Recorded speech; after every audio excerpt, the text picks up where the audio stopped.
Happy Saturday morning, everybody. This is the best weather in the history of Daytona speedweeks ever. I'm down here at Brother Rusty's home, and I am so thankful to him and Patty. I'm spoiled rotten. And Rusty and Patty and my brother Mike, they love me. I got it going on, man. I tell you, I'm so thankful to Brother Rusty and Patty for letting me stay at this house. Listen, I've been gone 21 days, and I miss my wife. And this beautiful home has made it nice on me. Staying in those old hotels, boy, they get depressing. So thank you to Rusty and Patty for letting me stay at this beautiful home just not too far from the Volusia Speedway. But this weather, I've never seen any. Listen, I'm 61 years old. I'll be 62 August 23rd. I've been coming to Daytona Speedweeks since the 70s. I remember when Benny Parson and Richard Petty and Cale Yarborough, and I have never, ever seen weather like this. It's 85, 86 degrees every day. This is the first time I've come to Daytona Beach, Florida, Volusia, the whole deal. And it's just, there's no forecast of rain, and it is beautiful. I'm thankful. All right. Let's sit down, everybody.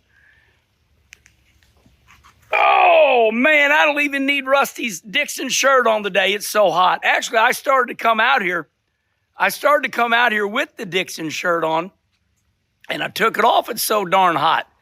All right, listen, I got up late today. I don't know why.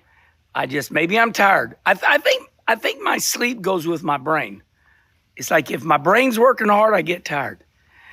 Okay, it's all about Carl Edwards. I read something a fan said, I didn't want to pay attention to Carl Edwards' Hall of Fame speech, but I couldn't turn away. Same here. But I did want to listen to it because Carl and myself are friends. But that is how good Carl Edwards' speech was. And once again, I would break my arm patting my back that I was right. Okay, I'm going to tell you what this speech was about. I'm going to de-bull it a little bit. There's another story like this. For a lot of you that pay attention to Coffee with Kenny, I tell the story about the great tennis player Bjorn Borg. Now, we know all the negativity about Bjorn Borg. That's not the story, okay? So we want to pay attention to the real story about Bjorn Borg. Bjorn Borg, he was a great, from Germany, and he played Jimmy Connors, and you kids don't know about this, but what happened is he was great. Bjorn Borg was one of the greatest tennis players of all time, but his whole career he was bitter, just bitter. And when his career was over, he got rid of all his trophies, even though he was the greatest. This is a strange phenomenon in sports. Compared to somebody like, let's say, Jimmy Johnson. Jimmy Johnson, 7-time champion. Thankful, but Jimmy had to go out and move to different countries and, live in Colorado. So everybody deals with their demons no matter how good you are. Even when you're the greatest of all time, you feel like you've paid this price and you hate it now. And then all of a sudden, after Bjorn Borg's career was over and time went by, he made peace with himself. He forgave himself. And you know what Bjorn Borg did? He paid millions of dollars to find the trophies that he gave away in haste. What that means is Bjorn gave all this stuff away because he hated tennis so bad. Because to be the greatest, you got to be self-centered, and you're the person you don't want to be. You are a total dick. Now, I got to tell you, I love my brother more than anybody in the world. Nobody loves me, and I love my brothers, Rusty and Mike.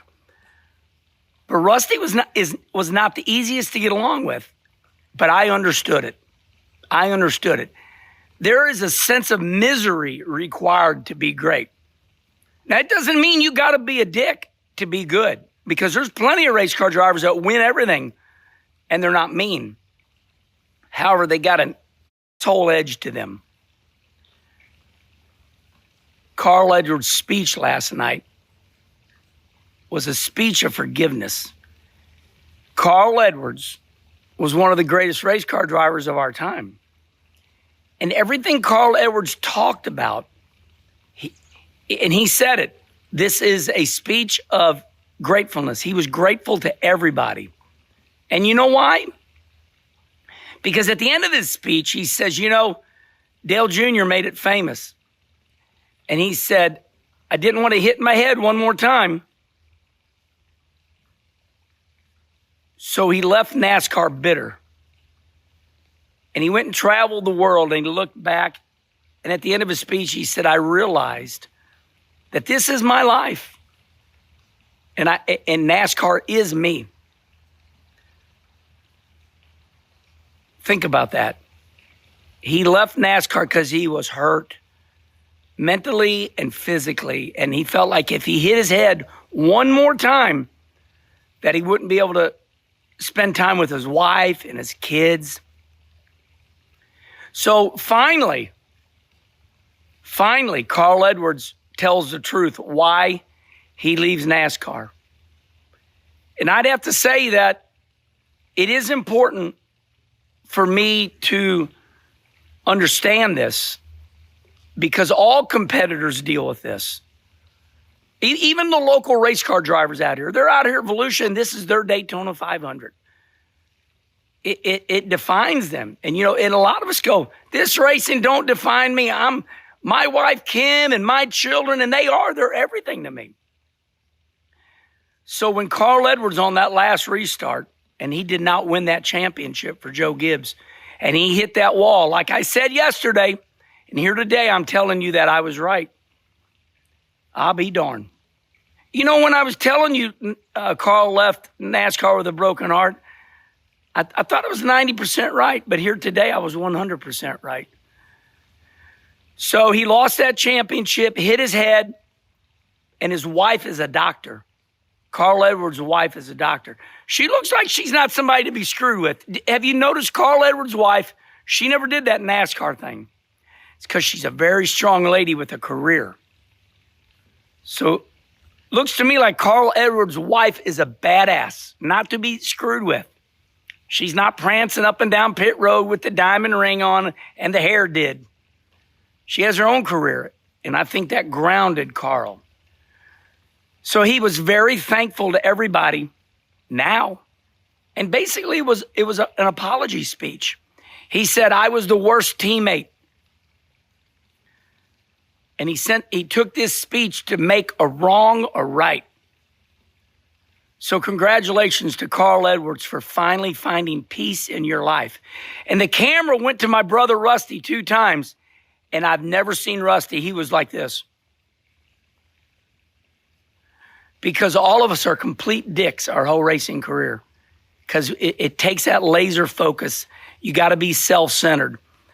And it was Carl just apologizing to everybody. It was an incredible speech. But in the end, Carl Edwards left NASCAR with a broken heart, a hurt head, and he felt like if he hit his head one more time, he wouldn't know his children. And he said that. He didn't say that, but watch the speech. All right, everybody. It's sad to say, but Father John, who married Kim and myself, you know, I went to pre-Cana class, and Father John said to me, what'd he say? You all know I tell you all the time. Father John said to me, Kenny Wallace, what are you going to be? I said, I'm going to be a race car driver. And Father John looked me right in the eye and he said, be careful, young man. Competition will kill you. It almost tried to kill Carl Edwards. So his speech was incredible, and I could totally relate to it. So congratulations, Carl Edwards. He gave the best speech in NASCAR Hall of Fame history. And everybody, Edsel Ford, the most powerful men, Mike Helton, Joe Gibbs, they were glued to the speech. And Carl was matter of fact when he said it all. I mean, he was saying it, and there was no It was, he didn't miss a verbiage. He was matter of fact. Congratulations, Carl Edwards. You're at peace now. Time to have fun, buddy.